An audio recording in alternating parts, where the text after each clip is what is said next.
What's up, champions? Welcome back to Grand Acad और आज हम अपनी क्लास 12 इंग्लिश की फ्लैमिंगो बुक कंटिन्यू करने वाले हैं और पढ़ने वाले हैं Indigo written by Louis Fischer. Yes guys, welcome back to Grand Acad की क्लास 12 इंग्लिश की स्पीड सीरीज।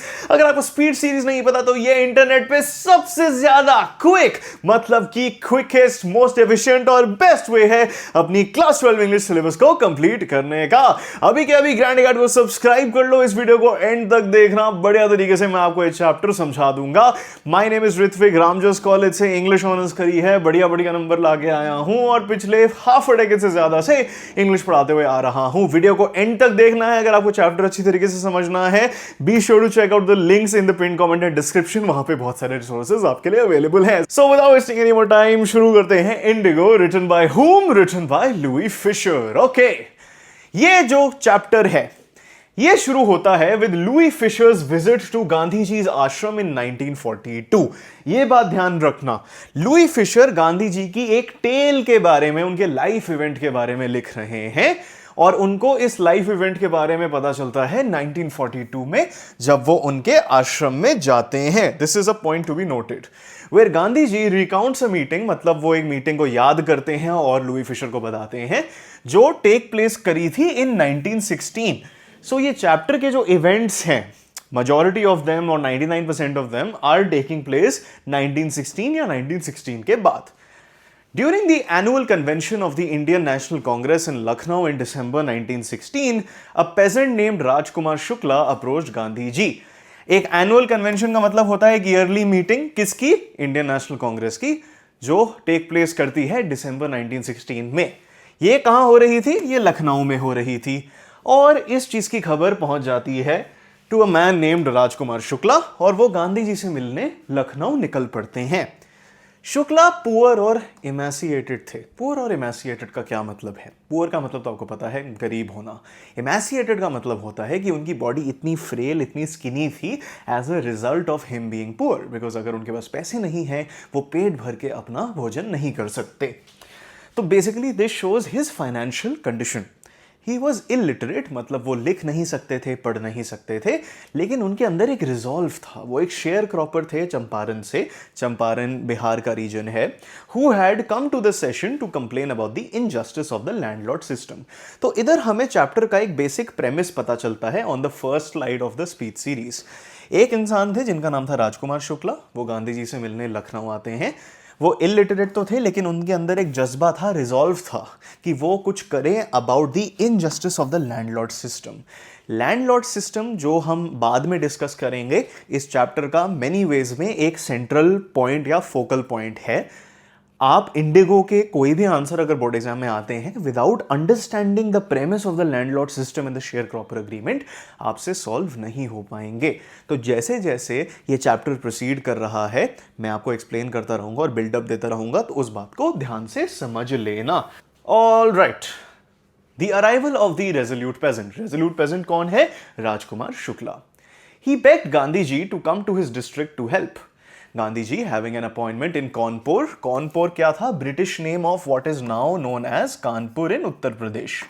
तो वो गांधी जी से सक्सेसफुली मिल जाते हैं, लेकिन गांधी जी की उस टाइम कानपुर में काफ़ी अपॉइंटमेंट्स थी, because obviously Gandhi ji was a very busy person. He was involve in the freedom struggle at almost all points of India, commitments to other parts of India as well.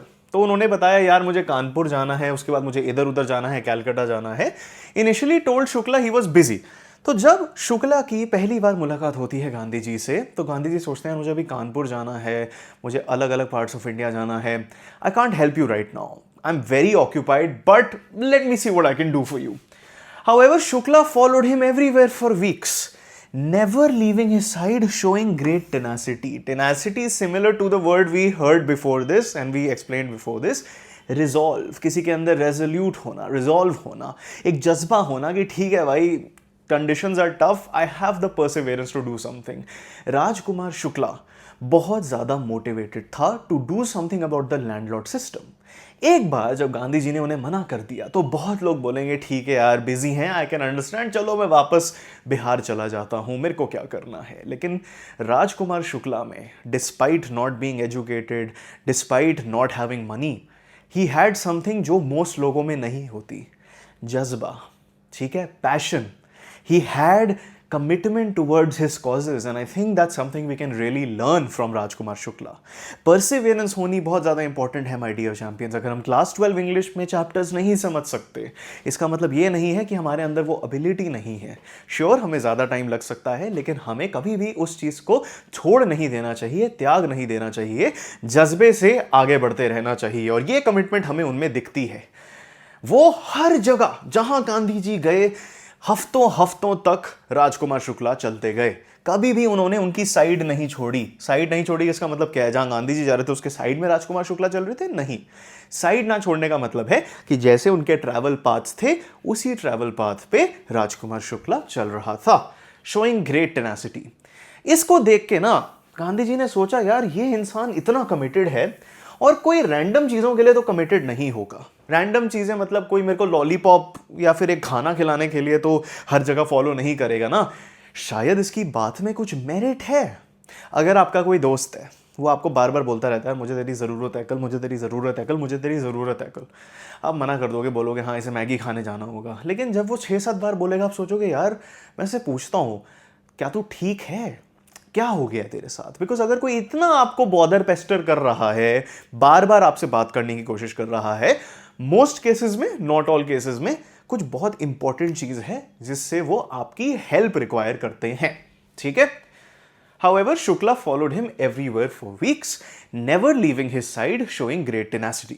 Impressed by Shukla's unwavering resolve का मतलब एक ऐसा resolve जिसको कोई डटका ना पाए, खत्म ना कर पाए, even कोई disturb ही ना कर पाए in the first place, Gandhi promised to meet him in Calcutta on a specific date and to accompany him from there. So जो बहुत busy लोग होते हैं my dear champions, उनके साथ आपको अपॉइंटमेंट्स लेनी पड़ती हैं. आप कभी भी ऐसे वॉक इन करके उनसे मिल नहीं सकते. ठीक है. एंड स्पेशली समबडी जो इतना बिजी हो as Gandhi ji during the freedom struggle. उन्होंने बोला ठीक है यार, आई हियर यू, तू इतना एफर्ट मार रहा है, कुछ तो तेरी बात में दम होगा और कुछ तो अपॉर्चुनिटी होगी कि हम चेंजेस मेक कर पाएं, और कुछ तो हो रहा होगा. Because obviously Gandhi ji is travelling right now in the northern part of India. तो वो बोल रहे हैं ठीक है, मैं अभी गया नहीं हूँ बिहार, हो सकता है कुछ वहां पे मेरे लिए हो to help the share croppers. तो एक काम कर ले राजकुमार जी, मुझे तो मिल ले कैलकाटा में, जिसको हम अब कोलकाता बोलते हैं.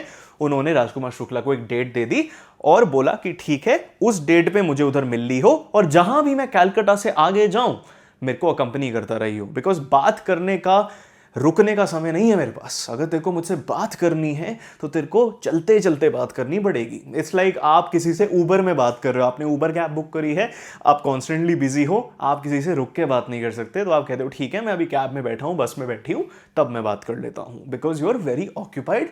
And the same thing right now is happening to Gandhi ji. A glimpse into the social divide. तो अब चैप्टर की जो सेंट्रल फोकल पॉइंट है, जो मैंने आपको स्टार्टिंग में बताया था, वो हमें दिखना शुरू हो जाता है. Gandhi and Shukla travel to Patna and then to Muzaffarpur, where Gandhi gathers more information and witnesses the deep-seated fear and social divisions. तो अब इन दोनों की मुलाकात हो जाती है. और कहाँ मुलाकात होती है? As they planned, कैलकाटा में.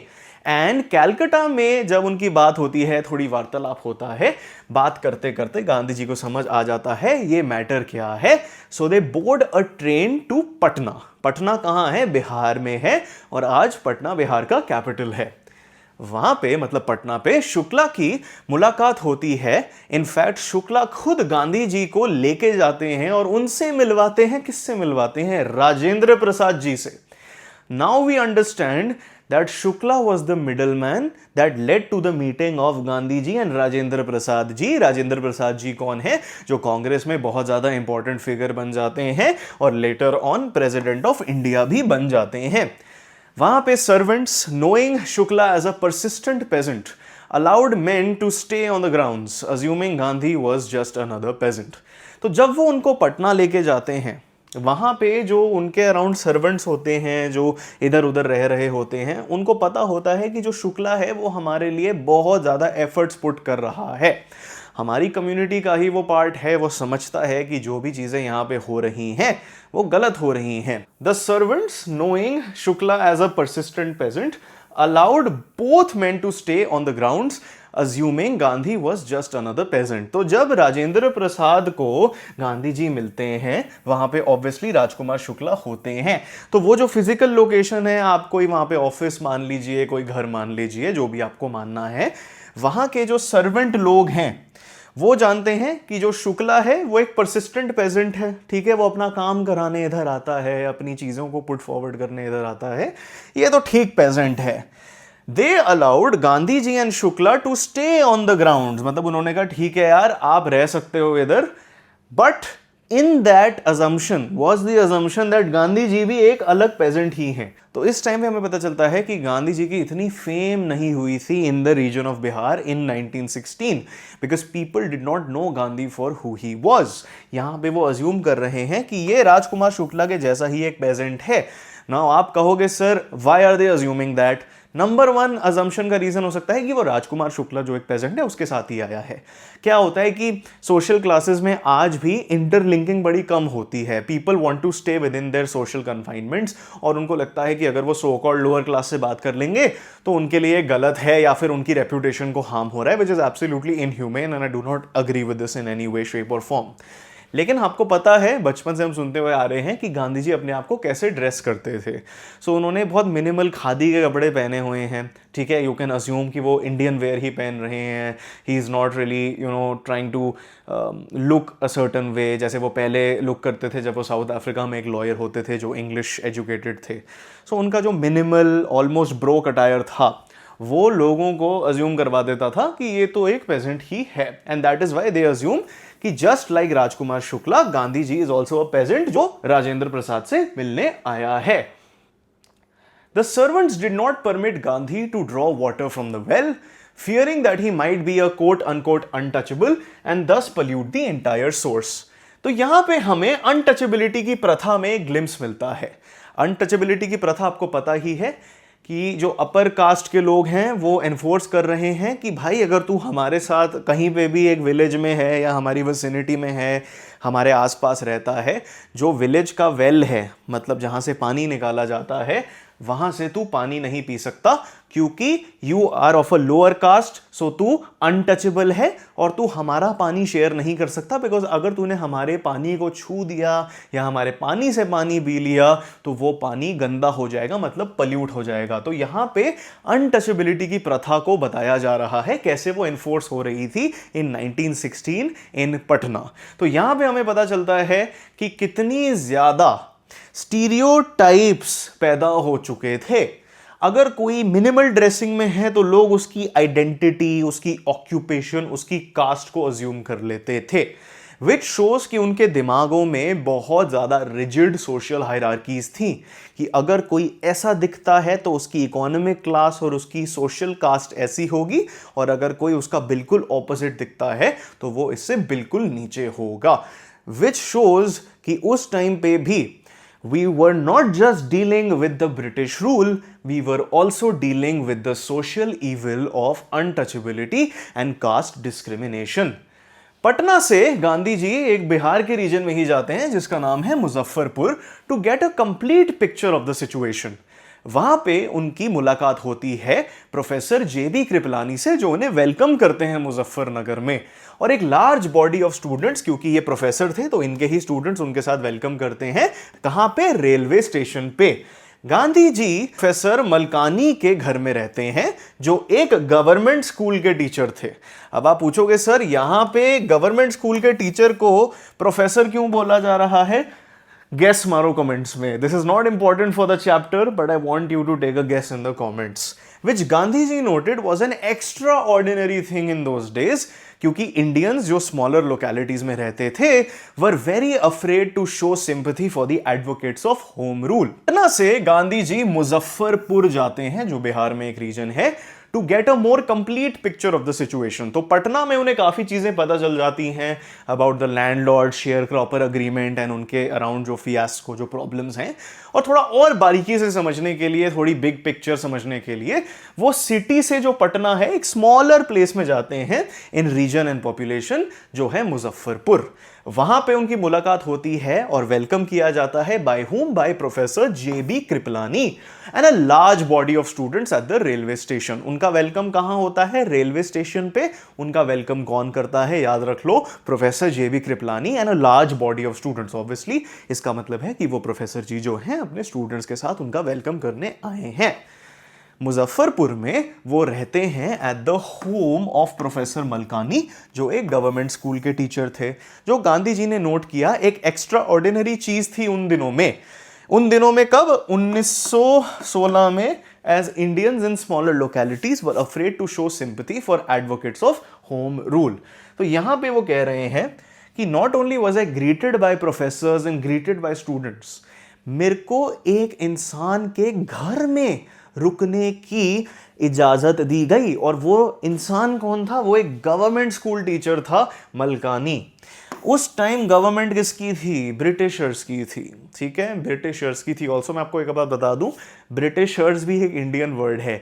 When we refer to British people we say the British, लेकिन इंडिया में वी से ब्रिटिशर्स। सो ये एक डिस्टिंक्शन है जो आपको हेल्प कर सकती है अगर कभी ये एग्जाम में आए। ठीक है, तो प्रोफेसर मलकानी जो एक इंग्लिश गवर्नमेंट के एम्प्लॉई हैं, क्योंकि उस टाइम रूल ही उनका है, गवर्नमेंट ऑफ इंडिया भी वही चला रहे हैं, वो अपने घर में एक ऐसे व्यक्ति को रख रहे हैं, खाना दे रहे हैं, प्लेस टू स्टे दे रहे हैं, जो publicly government English colonial rule के अगेंस्ट है।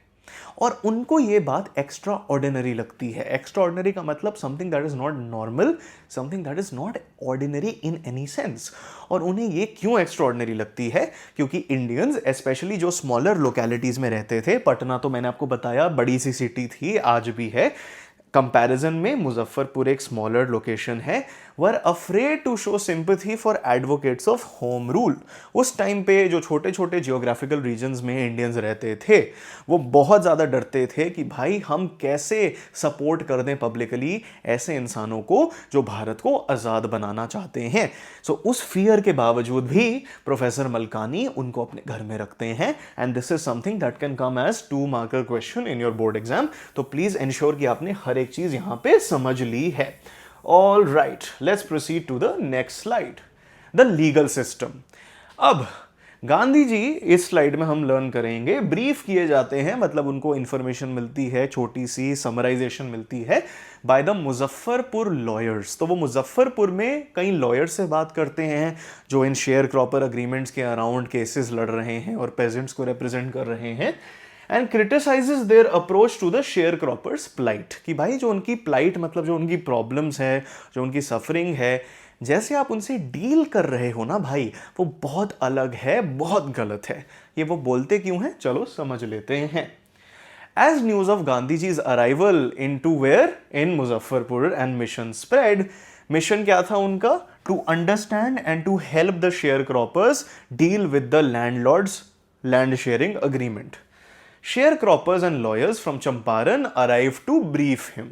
ठीक है, लॉयर्स ने उन्हें बताया about their cases and the large fees they charge the peasants. Gandhi ji chided the lawyers for collecting big fee from the share croppers. Chided का मतलब उन्होंने उनको बहुत ज्यादा क्रिटिसिज्म दिखाया, बहुत ज्यादा रेप्रिमेंड किया। रेप्रिमेंड का मतलब अगर आप कमेंट्स में बताओगे तो बहुत अच्छी प्रैक्टिस होगी आपकी इंग्लिश वोकैबुलरी की। उन्होंने बोला भाई तू कर क्या रहा है। जब वो चंपारण के लॉयर्स से मुजफ्फरपुर में मिलते हैं, क्योंकि उस टाइम पे उनकी सारी मिशन की बातें फैल चुकी हैं, तो चंपारण से शेयर क्रॉपर्स जो विक्टिम्स हैं और लॉयर्स जो इन विक्टिम्स को रिप्रेजेंट कर रहे हैं, वो चंपारण पहुंच जाते हैं और उनको चीज़ें बताते हैं। वो बोलते हैं हाँ यार हम इनका केस लड़ रहे हैं और हम इनको ये फीस चार्ज करें, और वो फीस बहुत हाई होती है। सब मतलब रिच से रिच लोग भी एक लॉयर को अफोर्ड करने में 3 से 4 बार सोचते हैं, क्योंकि जितना एक फेमस लॉयर होता है टिपिकली स्पीकिंग, और जितना उनका ट्रैक रिकॉर्ड होता है, उतनी फीस कॉरेस्पॉन्ड करती है। लेकिन जो इंसान के पास बेयरली कोई भी पैसा है, first of all, second of all उस इंसान को ट्रैप कर दिया गया है एक शेयर क्रॉपिंग अग्रीमेंट में, जिसकी वजह से उसके फाइनेंसेस बंद गए हैं, उससे अगर आप लार्ज फीस चार्ज कर रहे हो तो आप एक सेल्फिश इंसान हो, आपके अंदर बहुत ज्यादा स्वार्थ है।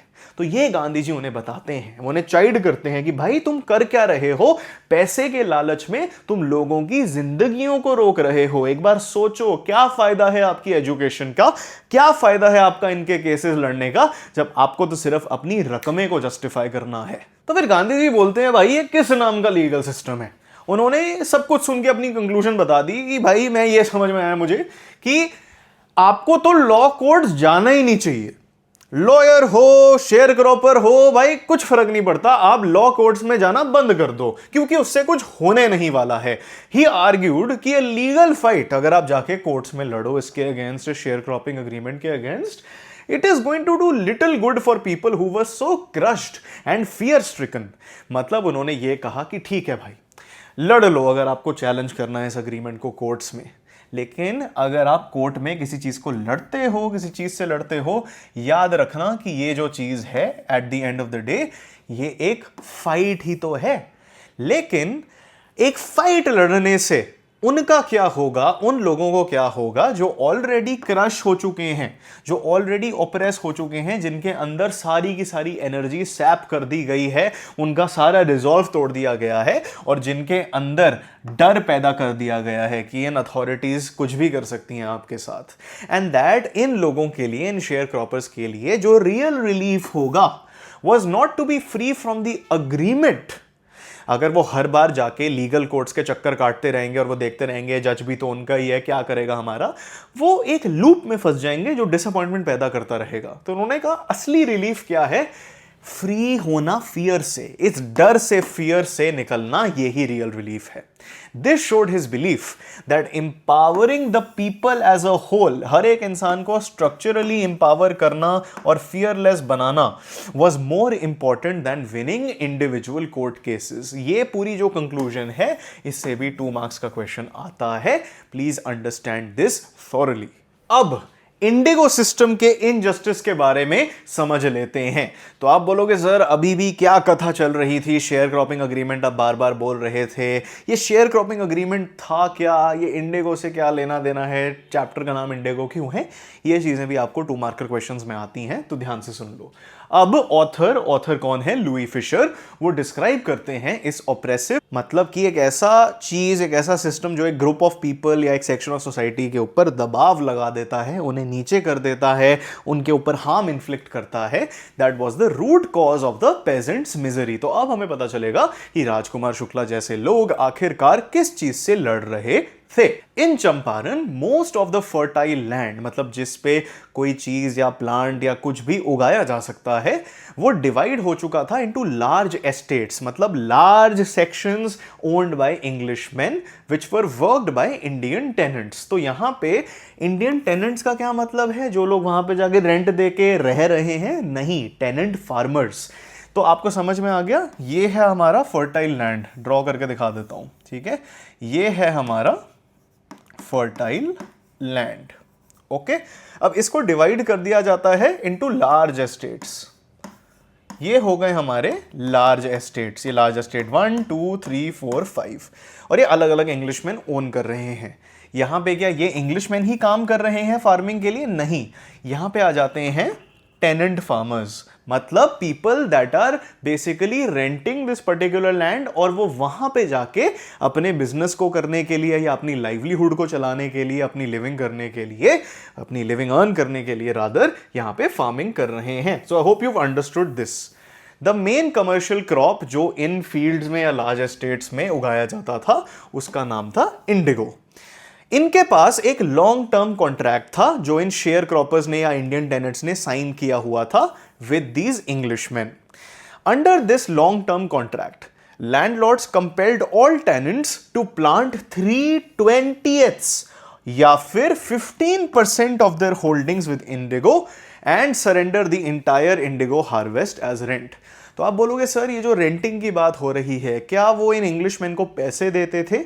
नहीं, इनकी अग्रीमेंट क्या थी कि सपोज आप एक पर्टिकुलर लार्ज एस्टेट में हो, ठीक है, ये एक लार्ज एस्टेट है, it is owned by an Englishman. एक टेनेंट फार्मर आता है, ठीक है, और वो यहां पे टेनेंट फार्मर बन जाता है। तो यहां पे उसको इंग्लिशमैन को कोई भी पैसे नहीं देने। इनकी अरेंजमेंट क्या होती थी कि भाई ठीक है, ये मेरा लार्ज एस्टेट है, it has let's say 100% square metres, 100 square metres का लैंड है यहाँ पे, तो 15% मतलब 15 स्क्वायर मीटर्स में तेरे को सिर्फ एक प्लांट उगाना है, एक क्रॉप उगाना है जिसका नाम है इंडिगो। बाकी 85 में तुझे जो करना है कर, तेरे को राइस उगाने हैं, वीट उगाना है, जो करना है तू कर सकता है, लेकिन इस 15% लैंड में या फिर 3/20 में तेरे को सिर्फ इंडिगो उगाना है। और तू रेंट मुझे पैसे में नहीं देगा, जो भी तू इसमें से इंडिगो क्रॉप कर रहा है, ग्रो कर रहा है, काट के निकाल रहा है, वो मुझे मिलना चाहिए। तो बेसिकली इनका रेंट यही होता था कि जो 15% लैंड है इसमें तू इंडिगो होगा, जितना भी इंडिगो के तू लेबर करके मुझे देता है वो तेरा रेंट होगा। तो ये एक लॉन्ग टर्म कॉन्ट्रैक्ट था जिसमें सारे के सारे शेयर क्रॉपर्स और इंग्लिशमैन बाउंड हो चुके थे, कंपेल्ड थे भाई। अगर आपने ये नहीं किया तो आप किसी लायक नहीं हो इस लैंड में रहने के। of their holdings with Indigo and to surrender मतलब दे देना the entire Indigo harvest as rent. So I hope you've understood the sharecropper agreement. ये बहुत ज़्यादा इंपॉर्टेंट है, 2 मार्कर में बहुत ज़्यादा पूछा जाता है। ऑल राइट, लेकिन बहुत सारी चीज़ें पूछी जाती हैं एग्जाम में, और अगर आप एग्जाम में ऐसा कोई भी क्वेश्चन नहीं देखना चाहते जिसे आप आंसर ना कर पाओ और आप सच में मेरी तरह इंग्लिश में माहिर बनना चाहते हो क्लास 12 इंग्लिश में, तो ज्वाइन कर लीजिए ग्रैंड अकेडमी का pro max English course.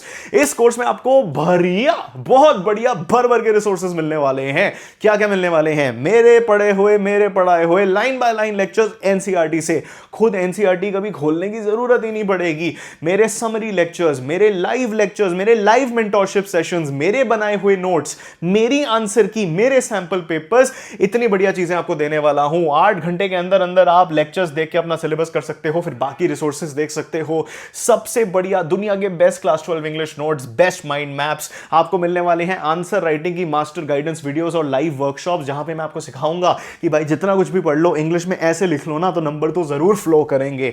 100+ important questions का पीडीएफ दूंगा आंसर की के साथ और सिखाऊंगा आपको कि कैसे इंग्लिश में माहिर बनते हैं।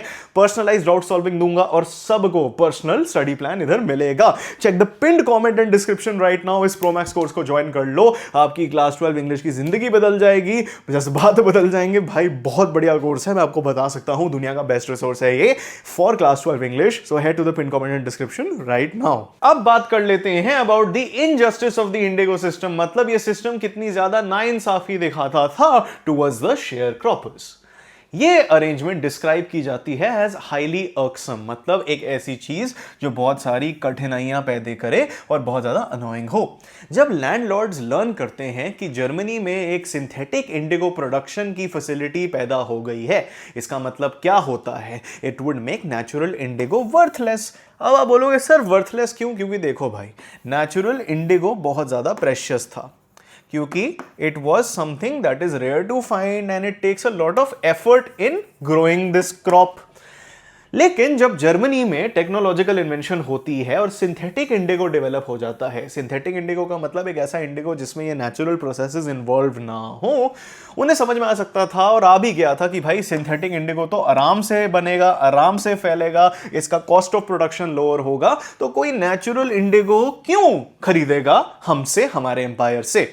तो उन्होंने कहा ठीक है भाई, अभी जो हमारी एग्रीमेंट थी 15% 85% वाली जिसमें आप इंडिगो उगा रहे थे, उन्होंने बोला अब तो इंडिगो वर्थलेस हो गया है, तो उन्होंने फोर्स किया किसको? पेजेंट्स को, to sign new agreements to pay compensation for being released from the 15% indigo arrangement. देख रहे हो इन लोगों की भाई, मतलब क्या ही, there is no apt word for me to describe this. इतनी ज्यादा इन लोगों के अंदर मतलब सोन सेंस ऑफ सुपीरियोरिटी कॉम्प्लेक्स, मतलब देखो कितनी ज्यादा नाइंसाफी हो रही है। अन्याय मिलेगा कैसे किसी को जब वो कह रहे हैं कि भाई ठीक है हम अग्रीमेंट तोड़ना चाहते हैं क्योंकि अब सिंथेटिक इंडिगो आ चुका है, इंडिगो वर्थलेस है, लेकिन इस अग्रीमेंट को तोड़ने के लिए, in order for you to be released from this 15% indigo arrangement, आपको कॉम्पनसेशन देनी पड़ेगी, मतलब आपको पैसे देने पड़ेंगे, तभी जाके आप इससे रिलीज होगे।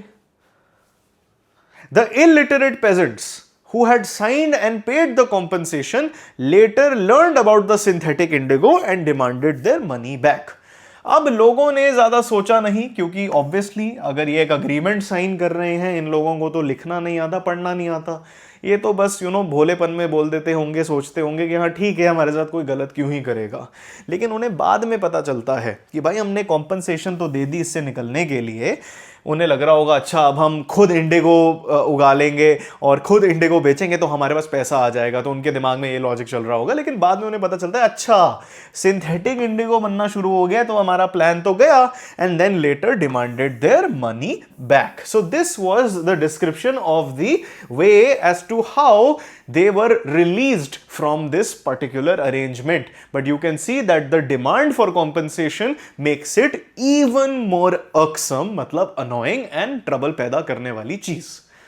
गांधी जी का चंपारण में arrival leads to a confrontation, मतलब एक वार्तालाप, एक डायरेक्ट कन्फ्रंटेशन का मतलब होता है एक डायरेक्ट कॉन्वर्सेशन या फिर एक डायरेक्ट बातचीत with the British authorities, culminating in his civil disobedience. तो अब हम लर्न करेंगे कि कैसे चंपारण में गांधी जी पहुंचते हैं, ब्रिटिशर्स को डायरेक्टली कन्फ्रंट करते हैं, ब्रिटिश रूल को डायरेक्टली कन्फ्रंट करते हैं in relation to all of this share cropper stuff, और उसकी कल्मिनेशन मतलब उसका जो एंड होता है, उनके एफर्ट्स का जो रिजल्ट होता है वो होता है सिविल डिसोबीडियंस में। Upon arriving in Champaran, Gandhi tried to get the facts, but the secretary of the British Landlords Association, British Landlords Association कौन सी है, जो लोग उन खेतों को, लार्ज एम्पायर्स एस्टेट्स को, लार्ज एस्टेट्स को ओन करते हैं, refuse to give him any information. तो गांधी जी पहुंचते हैं चंपारण में, देखते हैं कि भाई ये हो क्या रहा है, मैं समझ लेता हूं, तो वो फैक्ट्स जानने की कोशिश करते हैं दोनों साइड से। लेकिन जब वो दूसरी साइड से बात करने जाते हैं, जो ब्रिटिश लैंडलॉर्ड्स एसोसिएशन है, उनका सेक्रेटरी मना कर देता है, मैं तुझे कोई इंफॉर्मेशन नहीं देने वाला भाई, claiming he was an outsider. तू तो बिहार का भी नहीं है, ना तू एक शेयर क्रॉपर है, ना तेरा कोई लेना देना है इस चीजों से, ना तूने कभी इंडिगो ग्रो करा है, तो भाई तू होता कौन है।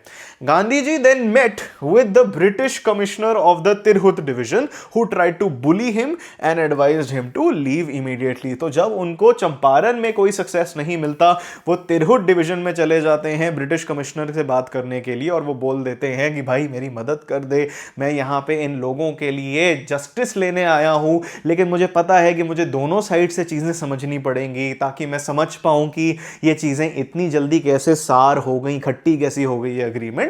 लेकिन उनको एक बिल्कुल डिस्पोजेबल ट्रैश बॉक्स की तरह ट्रीट किया जाता है कि भाई टिश्यू पेपर है तू। वो बोलते हैं कि भाई तू यहां से एकदम निकल जा, और उन्हें बुली करने की कोशिश करते हैं। तो इससे पता चलता है कि ये जो सारी अथॉरिटीज हैं, ये सिर्फ पुअर इंडियंस या इलिटरेट इंडियंस के अगेंस्ट नहीं है, they are against any Indian जिसको अपनी राइट्स पता हो। क्योंकि गांधी जी जब वहां पे एक नॉर्मल वे में जाते हैं बात करने, ठीक है, कोई उनकी एक्यूजेटरी टोन भी नहीं होती, फिर भी उन्हें ऐसे ट्रीट किया जाता है। गांधी जी ने लेकिन वहां से अपना एग्जिट नहीं मारा, he did not leave, instead वो मोतीहारी चले जाते हैं, जो चंपारण का कैपिटल था, where he began his investigation himself. उन्होंने बोला ठीक है सर, आपको नहीं कोऑपरेट करना ना, आप मत करो, हम अकेले ही काफी हैं, हम मोतीहारी जा रहे हैं। When a police messenger ordered him to return, ठीक है, तो वहां पे बेसिकली जब वो मोतीहारी पहुंच जाते हैं, वहां पे एक पुलिस भेजती है एक मैसेंजर को, और वो उसे बताता है कि भाई आपको एकदम रिटर्न करना पड़ेगा, वहां की पुलिस आपको बुला रही है। He did so and was served with an official notice to quit Champaran immediately। तो उन्हें बोल दिया जाता है भाई एकदम आप चंपारण से निकल जाओ, हम पुलिस हैं इधर की, हम आपकी प्रेजेंस ना चंपारण में टॉलरेट नहीं करेंगे। और वो क्यों नहीं करेंगे, बिकॉज उन्हें पता था गांधी जी की क्या पावर थी, वो लोगों को ऑर्गेनाइज कर पाते थे, और उस ऑर्गेनाइजेशन में उनके जो प्रोटेस्ट होते थे, उनकी जो डिमांड्स होती थी, वो इतना ज्यादा प्रेशर पुट कर देती थी अथॉरिटीज पे कि उन्हें गिव इन करना पड़ता था। तो वो उससे डर गए थे, ठीक है। गांधी जी साइन द नोटिस, लेकिन उस नोटिस पे, जो नोटिस क्या था कि आप अब चंपारण छोड़ के चले जाओ, उन्होंने लिख दिया कि he would disobey the order. उन्होंने बोला ठीक है भाई मैं साइन कर रहा हूं, लेकिन भाई साइन करना सिर्फ ये ऑफिशियल पर्पस है, मैं तो इधर ही रुकूंगा। ऑर्डर मैं एक्नॉलेज कर रहा हूं कि आपने ऑर्डर दिया है, I am marking that I have received this order, लेकिन I am not going to listen to your order. तो इसको देख के ब्रिटिश ने बोला भाई ये क्या है, तुझे क्या लगता है तू ये हमारे साथ कर सकता है। The next day he received a summons. Summons का मतलब होता है एक ऐसा नोटिस जिसमें आपको समन किया जाए, मतलब आपको बोला जाए कि आपको कोर्ट में पेश होना है, to appear in court. Thousands of peasants gathered around the courthouse, a spontaneous demonstration that was the beginning of their liberation from fear of the British। तो जब लोगों को पता चला कि गांधी जी को एक समन्स ऑर्डर आया है, लोगों ने इमीडिएटली विदाउट एनी प्लानिंग, बहुत सारे हजारों पेजेंट्स जो इस शेयर क्रॉपिंग एग्रीमेंट के विक्टिम्स थे, उन्होंने बोला ये आदमी हमारे लिए लड़ रहा है, हम इसके लिए इतना तो कर सकते हैं। हजारों लोग कोर्ट हाउस के अराउंड गैदर हो गए और उससे ना ब्रिटिशर्स को समझ आ गई थी कि गांधी जी की पावर क्या है बिहार में। रिमेंबर कि जब गांधी जी बिहार आते हैं, लोग उनको जानते भी नहीं थे बिहार में इतना। हमने स्टार्टिंग में पढ़ा था कि उनके साथ क्या होता है राजकुमार शुक्ला की साथ इन राजेंद्र प्रसाद रेजिडेंस या फिर व्हाटएवर एरिया दैट वाज। लेकिन इतने एफर्ट पुट करने के बाद गांधी जी ने अपना नाम कमा लिया था। थाउजेंड्स ऑफ पेजेंट्स, उनको समझ आ गया था गांधी जी हमारे लिए लड़ेंगे। They gathered around the court house. एक स्पॉन्टेनियस मतलब अनप्लैंड एकदम मोमेंट में ही एक डेमोन्स्ट्रेशन की गई कि हम इस आदमी के सपोर्ट में हैं। That was the beginning of their liberation from fear of the British. Beginning of their liberation from fear of the British का मतलब है ये उनकी शुरुआत थी उनके फियर के हटने की, कि अब ये ब्रिटिश लोग जो हैं इनसे हमें डरने की जरूरत नहीं है, क्योंकि अगर हम एकता में आए और हम डेमोन्स्ट्रेट करें अपनी सिविल डिसोबीडियंस, तो इन लोगों की पावर कुछ भी नहीं है। गवर्न तो आप उन्हीं को करोगे ना जो गवर्न होना चाहते हैं, ये बात याद रखना। The officials felt powerless. जो वहां कोर्ट के ऑफिशियल्स थे, जजेस थे, लॉयर्स थे, उन्होंने बोला भाई इतनी डेमोन्स्ट्रेशन है, हम क्या करें। They felt powerless and were baffled by Gandhi ji's polite yet firm resistance. Baffled का मतलब होता है इतना कंफ्यूज हो जाना कि आपको पता ही नहीं है आगे क्या करना है। They were baffled by Gandhi ji's polite yet firm resistance.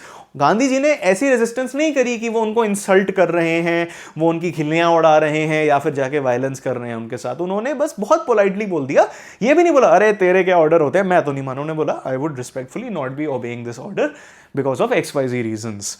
लेकिन इस पोलाइटनेस के अंदर एक रिजॉल्व था, एक फर्म रिजॉल्व था कि मैं इससे हटने वाला नहीं हूं, मेरे प्रिंसिपल्स क्लियर हैं, so my resolve is polite yet firm. और इसकी वजह से ब्रिटिश ऑफिशियल्स क्या हो गए, बैफल हो गए। अब आ जाती है a conflict of duties. Conflict of duties एक ऐसी थीम है जो हम विस्टास के दी एनिमी चैप्टर में भी एक्सप्लोर करेंगे, तो होपफुली आप पूरी स्पीड सीरीज देख रहे हो। गांधी जी कोर्ट में जाके गिल्टी प्लीड करते हैं कि हाँ भाई जिस चीज को आप मेरे के ऊपर एक्यूजेशन डाल रहे हो वो सच है। एक्सप्लेनिंग हिज मॉरल डिलेमा कि भाई मैं दो चीजों में कैसे कंफ्लिक्टेड था, and asserting the supremacy of conscience. Asserting the supremacy of conscience का मतलब है वो बताते हैं कि भाई जो हमारी कॉन्शियंस है, कॉन्शियंस का मतलब होता है आपकी खुद की moral outlook of the world, आपके अंतरात्मा की आवाज, अंदर की आवाज जो आपको बताती है क्या सही है क्या गलत है। और जब आप गलत करते हो तो वो आपको एक वॉइस निकलती है कि तूने गलत किया, और जब आप सही करते हो तो एक वॉइस निकलती है तूने सही किया। उन्होंने बोला ये मेरे लिए सबसे ज्यादा सुप्रीम चीज है। कोर्ट में वो चले जाते हैं, डेमोन्स्ट्रेशन चल रही है, लेकिन वो वहां पे जाके बोल देते हैं कि हाँ जिस चीज को आप मेरे को अक्यूज कर रहे हो उसके लिए मैं गिल्टी हूं, मैंने किए हैं ये चीजें, मैंने ऑर्गेनाइज करी है ये प्रोटेस्ट और मैंने ये चैलेंज किया है। उन्होंने एक्सप्लेन किया कोर्ट को कि मेरे अंदर एक ड्यूटीज का कॉन्फ्लिक्ट था, मतलब मेरी एक ड्यूटी और दूसरी ड्यूटी के बीच में मैं स्टक था, trying to balance both. He felt a duty not to set a bad example as a law breaker. उन्होंने बोला कि ठीक है यार, एक सेंस पे मेरी एक ड्यूटी थी, मेरा एक मॉरल था कि मैं ऐसा एग्जाम्पल सेट नहीं करना चाहता कि लोग जो आपने रूल्स डाले हुए हैं उन्हें तोड़ते ही रहूं जस्ट बिकॉज वो रूल्स हैं on one hand, but on the other hand he was there to render a humanitarian and national service for the poor. To render a humanitarian and national service for the poor का क्या मतलब है, एक हाथ पे वो example set नहीं करना चाहते कि कोई भी लॉ तोड़ के आप अपने आप को जेल में फंसा दो, लेकिन दूसरे साइड पे वो कह रहे हैं कि भाई मुझे ये चीजें करनी पड़ी क्योंकि ये मेरी humanitarian as a human being जो दूसरे लोगों के बेनिफिट्स के लिए काम कर रहा है, जिसे हम ह्यूमैनिटेरियन कहते हैं, वो उस सेंस में, और एक नेशनल सर्विस के सेंस में कि मुझे अपने देशवासियों के लिए और अपने देश की इंटेग्रिटी और फ्रीडम के लिए करना पड़ेगा फॉर द पुअर। उन्होंने कहा एक तरफ मैं बैड एग्जाम्पल नहीं बनना चाहता था, लेकिन दूसरी तरफ मेरे अंदर मेरी जो अंतरात्मा की आवाज है वो मुझे बोल रही थी कि तुझे ये ह्यूमैनिटेरियन और नेशनल सर्विस करनी पड़ेगी, तुझे ये ऑर्डर्स को रेजिस्ट करना पड़ेगा, तुझे इन शेयर क्रॉपर्स के लिए लड़ना पड़ेगा, तुझे इन लॉयर्स को बताना पड़ेगा कि ये लोग कितना ज्यादा नाइंसाफी कर रहे हैं, क्योंकि तेरी ये ड्यूटी है अपने देश के पुअर के टुवर्ड्स। तो उन्होंने कहा मैं इन दोनों चीजों में बीच में फंसा हुआ था, लेकिन मैं समझ गया था कि सुप्रेमेसी किसकी होनी चाहिए, जीत किसकी होनी चाहिए, मेरी कॉन्शियंस की, और मेरी कॉन्शियस ने इस चीज को पिक किया।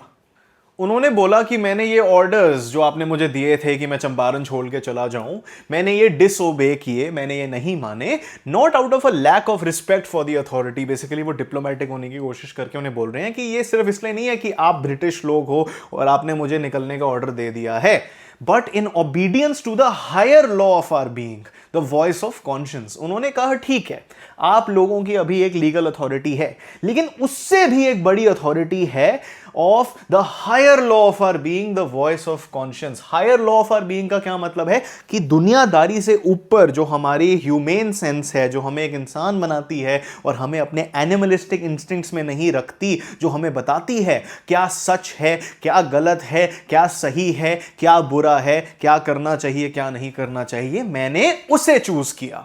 He refuse to furnish bail. उन्होंने कहा ठीक है यार, मुझे कैद करना है कर लो, बेल तो मैं आपको देने नहीं वाला, I am not going to financially contribute to your judgement and to your control of my country. And the जज thereby released him without bail and postponed the judgement for several days. तो अभी उनकी पहली सुनवाई थी, उन्होंने कहा ठीक है यार मत दे बेल। जज भी थोड़ा मतलब इंप्रेस हो गया होगा, उन्होंने बोला होगा ठीक है गो, बेल की जरूरत नहीं है, और उन्होंने जजमेंट पोस्टपोन कर दी। जजमेंट पोस्टपोन कर दिया। आप सोचोगे सर कोर्ट में क्या हो रहा था? फिर कोर्ट में मल्टीपल हियरिंग्स होती हैं, एंड में जाके जजमेंट होती है, तो उन्होंने बोला ठीक है जजमेंट की बाद में देखेंगे। All right. The lawyers from Bihar then realized the moral implications of Gandhiji's actions and pledged to follow him to jail, leading Gandhiji to declare victory। तो इस सब को देख के जो बिहार के लॉयर्स थे, जो अभी तक पेजेंट से, शेयर क्रॉपर से इतने ज़्यादा पैसे लूट रहे थे, ये देख के वो बहुत ज़्यादा इंस्पायर होते हैं और वो समझते हैं कि जो गांधी जी ने आज कर दिखाया है उसकी क्या मॉरल इंप्लीकेशंस हैं। मतलब कि लोगों के कैसे वो अंतरात्मा की आवाज़ को इफेक्ट करेगा, कैसे वो उनका मोरल बूस्ट करेगा, कैसे उन्हें बताएगा कि गुलामी में रहने की ज़रूरत नहीं है, हम गुलामी से लड़ सकते हैं। एंड देयर बाय वो प्लेज करते हैं कि अगर गांधी जी आप जेल जाएंगे तो हम आपके साथ जाएंगे, और इसको देख के गांधी जी डिक्लेयर कर देते हैं विक्ट्री को। Prominent lawyers including Rajendra Prasad वो अराइव करते हैं उस पर्टिकुलर लोकेशन में गांधी जी को एडवाइस देने के लिए। गांधी जी ने उनसे पूछा तुम क्या करते अगर मुझे सेंटेंस किया जाता है और मुझे जेल में कैद कर दिया जाता है। तो वो एक दूसरे से बात करते हैं और वो रियलाइज करते हैं the shame of abandoning a stranger who was willing to go to jail for the peasants while they as locals were considering going home. वो बात करके सोचते हैं और रियलाइज करते हैं कि यार हम कैसे लोग बन गए हैं, ये बिहार में इस इंसान के कोई रूट्स नहीं है, ये एक स्ट्रेंजर है, और उसके बावजूद भी वो उन स्ट्रेंजर्स के लिए जो शेयर क्रॉपर्स और पेजेंट्स हैं, जो गरीब हैं, इलिटरेट है, उनके लिए ये आदमी जेल जाने के लिए तैयार है। और हम इतने हाईली एजुकेटेड लोकल्स इस एरिया के, बचपन से इस इस मिट्टी में पले बड़े हैं, हम अपने लोगों के लिए कुछ नहीं कर पा रहे और हम वापस घर जाने की बातें कर रहे हैं। Shame on us. तो इन लोगों की मॉरल कॉन्शियंस जाग गई। And this is exactly what Gandhi ji was talking about when he was talking about the अंतरात्मा की आवाज। And what he wanted to do was to boost the morals and the morale of the larger population of Bihar. उन्होंने resolve किया, मतलब उन्होंने बोला ठीक है भाई अब तो हम ये करके ही रहेंगे कि ये एक शेमफुल डिजर्शन होगी अगर हम चले जाएं। बेसिकली डिजर्शन का क्या मतलब होता है? किसी चीज को डिजर्ट कर देने का क्या मतलब होता है? किसी चीज को एम्प्टी कर देना, चले जाना, उधर से अबैंडन कर देना। तो उन्होंने बोला अगर हम डिजर्ट कर देते हैं हमारे इन शेयर क्रॉपर्स को और बिहार को, तो ये एक शेमफुल चीज होगी, एक शेमफुल डिजर्शन होगी।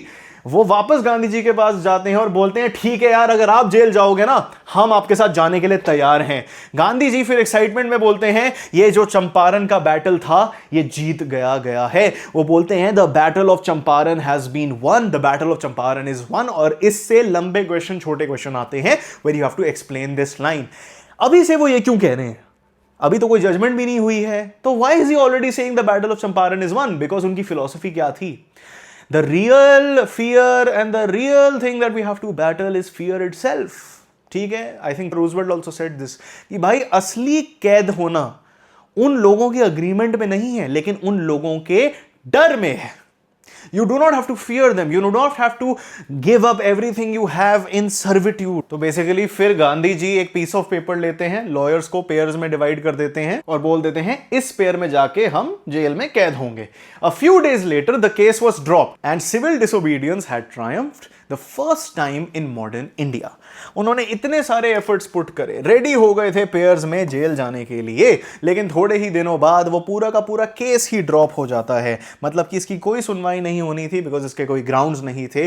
पूरे के पूरे जो गांधी जी के ऊपर इल्जाम लगाए जा रहे थे वो सारे निकल जाते हैं। And this marked the first time that civil disobedience had triumphed. इसका मतलब है फर्स्ट टाइम सिविल डिसोबीडियंस की एक्ट ने कुछ हासिल किया था, कुछ जीता था। ट्रायम्फ्ड का मतलब होता है winning. The first time in modern India. इससे भी सवाल बनते हैं, this was the first time that civil disobedience had triumphed in modern India. Civil disobedience का क्या मतलब होता है? अब ये जो लोग हैं, जो शेयर क्रॉपर्स हैं, टेनेंट क्रॉपर्स हैं, जो भी आपको बोलना है, जब ये एज सिटीजंस किसी ऑर्डर को नहीं मान रहे और डिसोबे कर रहे हैं as a group and not as an individual, उसे हम कहते हैं सिविल डिसोबीडियंस। आपने क्लास 10 में भी पढ़ा है। इस सिविल डिसोबीडियंस मूवमेंट ने एक ऑफिशियल इंक्वायरी की शुरुआत कर डाली। सोचा ठीक है यार, अब हमें इसे इन्वेस्टिगेट कर लेना चाहिए।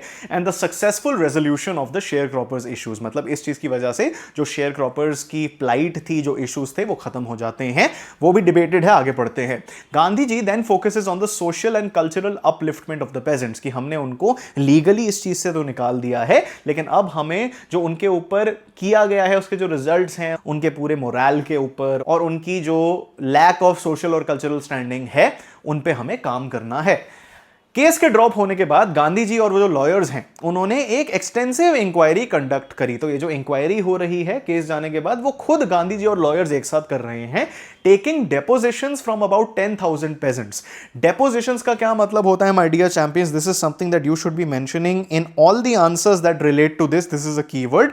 डेपोजिशंस का मतलब होता है स्वॉन एविडेंस, मतलब कि ऐसी एविडेंस जो आपने ली है as part of a legal official inquiry from about 10,000 peasants and collecting evidence against the landlords। तो ये जो sworn evidence थी, this was basically against the landlords to prove the fact कि जो इन लोगों ने किया है वो सही नहीं है।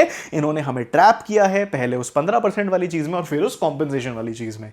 The landlord seeing the crushing mountain of evidence agreed in principle to make refunds। उन्होंने बोला ठीक है यार, आपने इतनी चीजें गैदर कर ली हैं, हजारों लोगों से कर ली है, टेंस ऑफ थाउजेंड्स लोगों से कर ली है। बेसिकली उन्हें लग रहा था ये उनके लिए एक नाइटमेयर आ गया है, तो उन्होंने बोला ठीक है भाई, हम प्रिंसिपल में रिफंड्स मेक कर देंगे। प्रिंसिपल का क्या मतलब? उन्होंने बोल दिया ठीक है, जो हमने किया गलत है, हम मान लेते हैं और कायदे से हमें रिफंड्स इशू कर देने चाहिए। लेकिन इधर भी कंटेस्टेशन होती है। Gandhi ji, to the amazement of the planters, only demanded a 50% refund when the planters representative offered 25%। देखिए, सबसे पहली बात समझना क्या है, गांधी जी ने एकदम 100% के लिए नहीं बैट किया। उन्होंने बोला ही नहीं कि हमें 100% रिफंड चाहिए। लेट्स से किसी ने 100 रुपए लिए हैं एज कॉम्पनसेशन, उन्होंने बोला 50% दे दे भाई, तू बस 50 रुपए दे दे। लेकिन जो प्लांटर्स के रिप्रेजेंटेटिव थे, प्लांटर्स के रिप्रेजेंटेटिव का मतलब क्या है, जो उन लार्ज एस्टेट्स के लोगों को रिप्रेजेंट कर रहे थे, उन्होंने बोला नहीं, हम 25% ही देंगे। तो गांधी जी ने उसे कंटेस्ट ही नहीं किया, उन्होंने इमीडिएटली अग्री कर दिया, breaking the deadlock. Breaking the deadlock का क्या मतलब है? उन्हें पता था, उन्हें लगता था कि भाई ठीक है, नेगोशिएशन ही चलती रहेगी और इस केस की वजह से जो पेजेंट्स हैं उनकी मोरल्स और नीचे जाते रहेंगे, उनका मोरल और नीचे जाता रहेगा, उनका सोशल और कल्चरल प्रॉब्लम्स और बढ़ती रहेंगी। तो उन्होंने कहा ठीक है यार, इसको खत्म करो। Because his philosophy was that sometimes it's better to end something and to cut your losses rather than staying stuck trying to lessen your losses all the time in another way.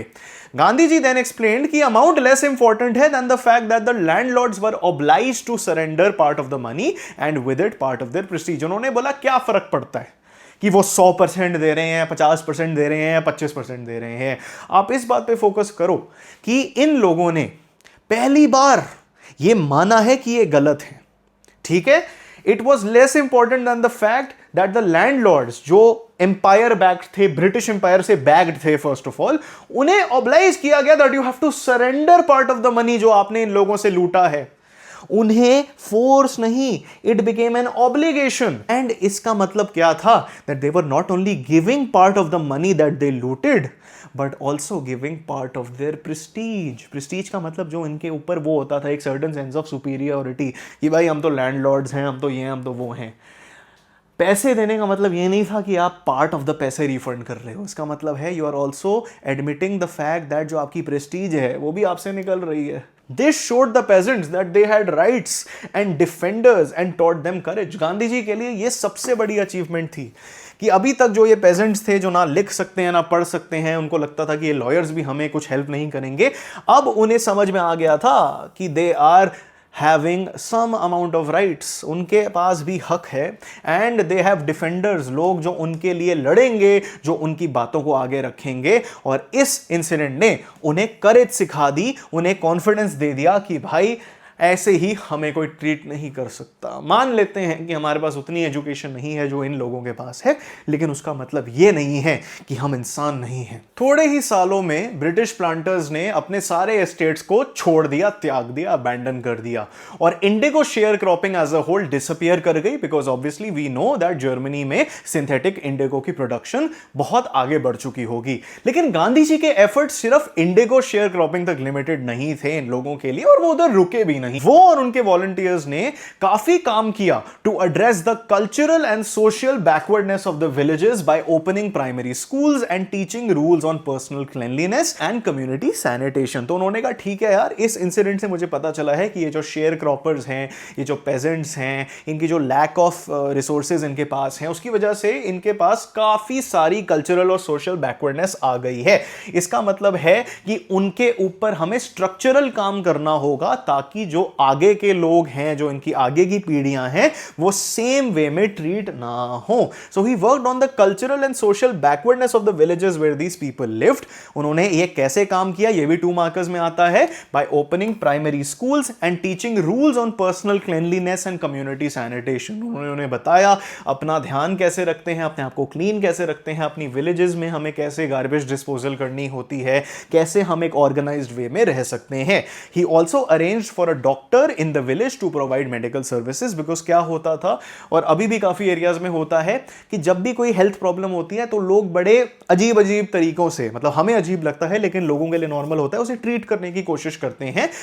तो उसके लिए एक educated proper doctor की जरूरत थी in villages में, तो उन्होंने उसकी भी अरेंजमेंट कर डाली।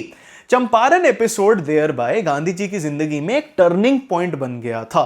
टर्निंग पॉइंट क्यों बन गया था? क्योंकि जो उनकी पॉलिटिकल फिलॉसफी थी, सेल्फ एम्पावरमेंट की, स्वराज की, अपने आप को एक सिविल डिसोबीडियंस में ऑर्गेनाइज करने की, उसको प्रूफ कर दिया गया। And taught his followers the vital lessons of self reliance, खुद पे भरोसा।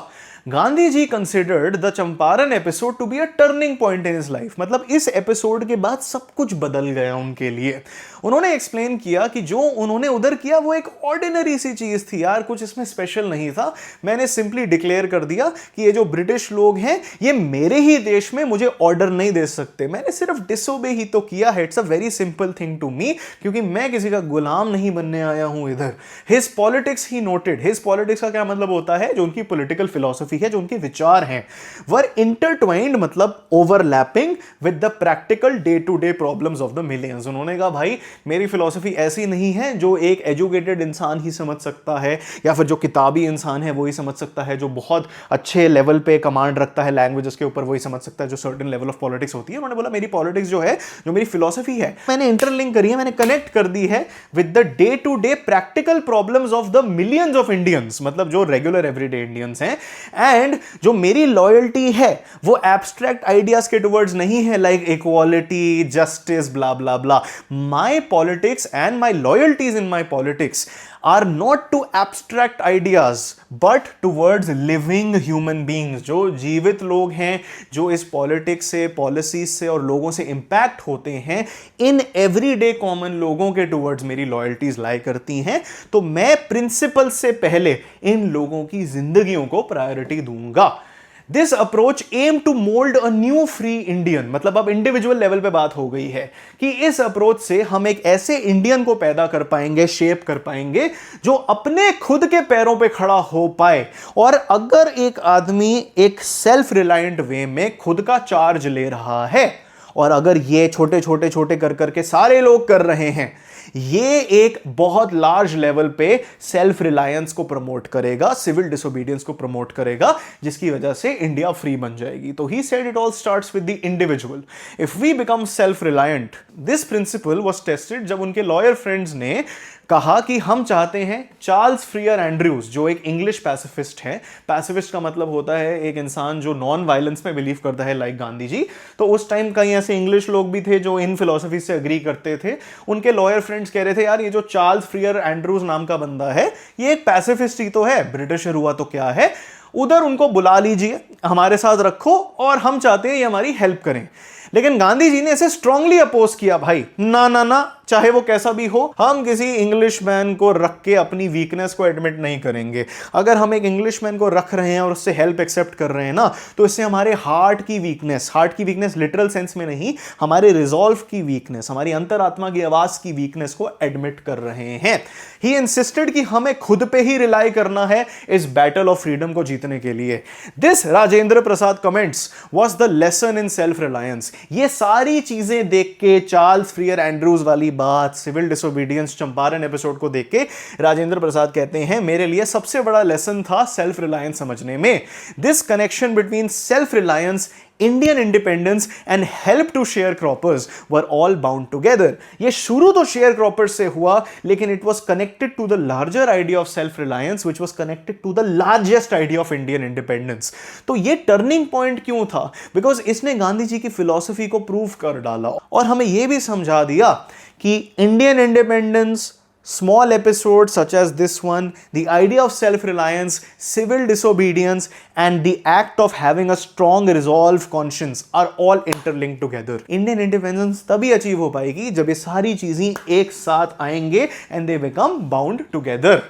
अब थोड़े की वोकैब दे देता हूं माय डियर चैंपियंस, आप इसका स्क्रीनशॉट ले सकते हो। ये की वर्ड्स हैं जो पूरे चैप्टर में एनसीईआरटी से हमने निकाले हैं। तो ये वर्ड मिल जाएगा, उसकी डेफिनेशन और एग्जैक्ट कोड जो एनसीईआरटी से हमने निकाला है। तो इसको एक बार क्विकली देख लो, अगर आप इनको यूज करोगे अपने आंसर्स में तो आपको ज्यादा नंबर मिलेंगे। अब let's wrap up the chapter. Indigo क्या है? सिर्फ एक हिस्टोरिकल अकाउंट नहीं है एक बिहार के लोकल स्ट्रगल के बारे में, लेकिन मेरे ओपिनियन में ये एक फाउंडेशनल स्टोरी है, मतलब फर्स्ट ब्रिक वाली स्टोरी है जो मैं बताती है महात्मा गांधी का यूनिक ब्रांड ऑफ लीडरशिप, और वो मैंने आपको पूरे लेक्चर में एक्सप्लेन कर ही डाला है। ये चंपारण एपिसोड एक टर्निंग पॉइंट, मतलब पिवटल मोमेंट था, जिसने प्रूव किया कि गांधी जी के सिविल डिसोबीडियंस और नॉन वायलेंस वाले मेथड सक्सेसफुली मास स्केल पे टेंस ऑफ थाउजेंड्स के लोगों में अप्लाई हो सकते हैं। और ये सिर्फ बड़ी बड़ी पॉलिटिकल फिलॉसफी की बातें नहीं हैं। अपने काम के जरिए से गांधी जी ने पेजेंट्स को ट्रांसफॉर्म करा। पहले वो होते थे डर से भरे हुए, fear स्टिकन and dependent on courageous and self reliant individuals like lawyer, जो उन्हें एकदम उस टाइम हेल्प भी नहीं कर रहे थे। लेकिन अब वो खुद इंपावर हो चुके थे, अब उन्हें किसी की जरूरत नहीं थी, because they were empowered in themselves, they were self reliant. This was achieved not through legal victories alone, कि भाई हमने कोर्ट में कुछ पेश करके प्रूफ कर दिया, but through a deeper commitment to the solving of practical day to day problems of the people and by making them empowered and self-reliant. By insisting that his lawyer friends rely on themselves rather than an Englishman, Gandhi ji ने एक profound lesson सिखाया कि self reliance and belief in fellow Indians एक true की है हमारी independence के लिए। चाहे कोई भी कितना अच्छा हो, हमें खुद पे ही रिलाई करना है। द चंपारण मूवमेंट एक ब्लूप्रिंट बन जाता है, मतलब एक ऐसा आर्केटाइप बन जाता है जो लोग फॉलो करेंगे फ्यूचर में इन इंडियन फ्रीडम स्ट्रगल्स। और इसने डेमोन्स्ट्रेट किया कि अगर हमें अपने देश को आजाद करना है, ये जो फाइट फॉर लिबरेशन है, it is not just a political battle against the empire of the British, लेकिन ये एक पर्सनल जर्नी भी है जिसमें हमें डर को त्यागना पड़ेगा और अपनी इनर स्ट्रेंथ को एक्सेप्ट करना पड़ेगा। I find this chapter so beautiful for what it teaches us. You might have your own opinions of course, but NCERT की भाषा स्टिक करनी है अपने आंसर्स में, कीवर्ड्स यूज करने हैं, नंबर लाने हैं। इसमें जो डीपर चीजें सिखाई गई हैं आपकी लाइफ में भी आपको बहुत हेल्प करेंगी। जब मैं क्लास 12 में था, इसको पढ़ते वक्त आई अंडरस्टूड आपको ये चैप्टर कितना कुछ सिखा सकता है, and I hope that I have been able to impart the same lessons to you. Lecture अच्छा लगा, अभी कभी सब्सक्राइब कर दो, लाइक कर दो और अपने क्लास ग्रुप में भेज देना। And don't forget to check out the Grand Academy Pro Max course, बहुत सारी चीजें इसमें हैं। इंग्लिश की ट्रबल नहीं चाहते, कोई नहीं, मैं आपकी सारी ट्रबल ले लूंगा, मेरे से पढ़ लो, links are in the pin comment and description. और स्पीड सीरीज का कोर्स चेकआउट कर लेना, ये तो एक चैप्टर है, बाकी सारे चैप्टर्स भी चेकआउट करो। प्लेलिस्ट की लिंक आपको डिस्क्रिप्शन और पिन कमेंट में मिल जाएगी। That was the chapter my dear champions. Don't forget to check out our app, इसके नोट्स जो इस लेक्चर के हैं, सारी चीजें आपको डिस्क्रिप्शन और पिन कमेंट में मिल जाएंगी। Thank you for watching this. Be sure to check out the speed series and the Pro Max course, links are in the pin comment and description. And don't forget to subscribe to Grand Academy and like this video. Alright, till next time, keep winning you champions.